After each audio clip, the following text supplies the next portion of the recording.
Bonjour et bienvenue, voici notre tour d'horizon économique, géopolitique et boursier pour comprendre comment tourne la planète. C'est sur la bourse au quotidien et nulle part ailleurs.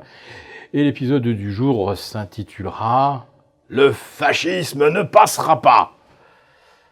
Oui, et pour veiller à ce que le fascisme ne se répande pas à travers l'Europe, vous pouvez compter sur Pierre Moscovici, qui a, sans citer l'Italie nommément, évoqué les ferments de fascisme que l'on voit émerger au sud de l'Europe. Une déclaration d'ailleurs qui est intervenue quelques minutes seulement après que Bruxelles ait retoqué le budget italien. C'est la première fois de l'histoire que Bruxelles retoque un budget en déficit de moins 2,4%.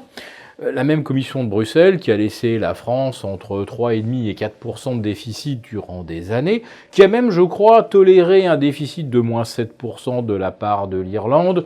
Une Irlande d'ailleurs qui, dans les années 2010-2011, était en faillite, et pour laquelle la BCE a fait discrètement un gros chèque. Ça a été une sorte d'emprunt pour motif spécial, ce qui était totalement illégal, mais bon, c'est passé crème.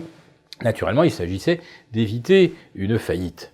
Là, en ce qui concerne l'Italie, il ne s'agit surtout pas d'éviter une faillite, puisque, si l'on comprend bien M. Moscovici, en quelque sorte, il faut tout faire pour endiguer le fascisme, et torpiller le budget italien ne serait-ce pas la meilleure façon de mettre en échec, justement, un gouvernement populiste et nauséabond. Mais la commission de Bruxelles se rappelle-t-elle qu'en Pologne, la majorité est aujourd'hui d'extrême droite et guerre ouverte aux réfugiés? Et est-ce que l'on traite notre voisin suisse de berceau du fascisme, alors que en Suisse, des migrants sans papier peuvent être incarcérés durant 2 ans, et je le précise, sans jugement? On imagine à peine ce à quoi aurait droit le gouvernement de M. Salvini si jamais on s'avisait de mettre en prison ou en camp de rétention des gens sans le moindre jugement et sans le moindre cadre juridique. Mais voilà, la Suisse c'est bien, la Pologne c'est bien, et l'Italie c'est très très mal. Alors bien sûr, il ne faut pas être aveugle. Il y a aussi en Italie une extrême droite véritablement xénophobe et nauséabonde. Il y a des extrêmes partout, dans tous les pays. Il ne s'agit pas de les excuser, mais il ne s'agit surtout pas de généraliser leur cas à l'ensemble d'un pays. Et pourtant, il semblerait que Bruxelles fasse des amalgames sans que ça lui pose trop de cas de conscience.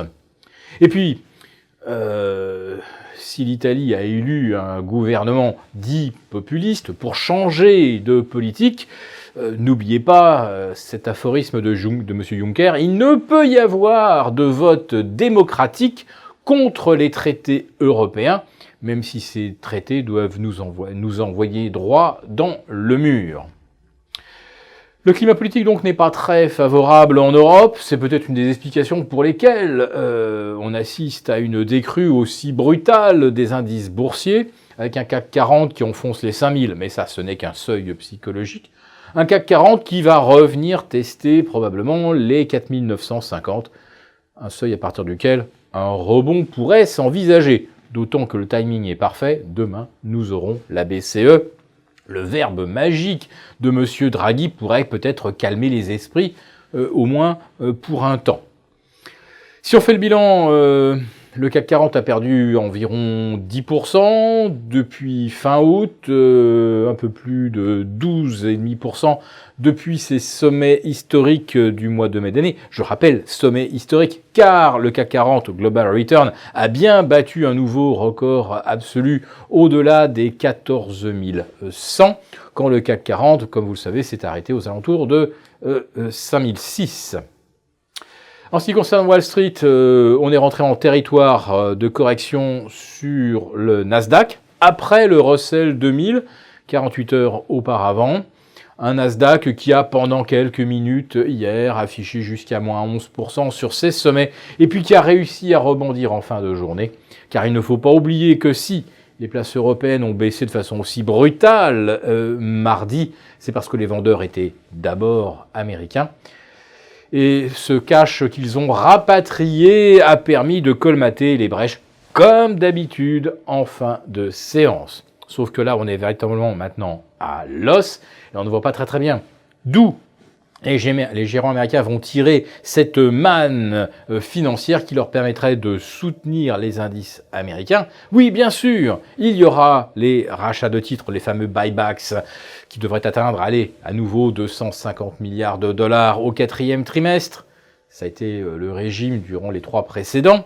Sauf qu'on a déjà anticipé, justement, qu'il y aurait 250 milliards de dollars de buyback dans les achats qui ont propulsé le Dow Jones vers un nouveau record le 3 octobre dernier, tandis que le S&P retraçait également, à peu de choses près, ses records absolus au-delà de 2900 points.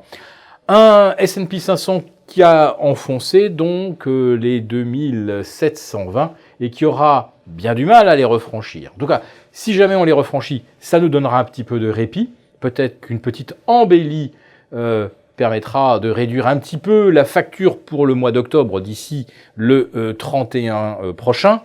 Mais ensuite, nous ne voyons pas très bien comment les indices boursiers mondiaux vont pouvoir repartir à la hausse une fois que l'on a achevé de rapatrier tout le cash vers les États-Unis et que les banques centrales, elles, sont en train de fermer le robinet.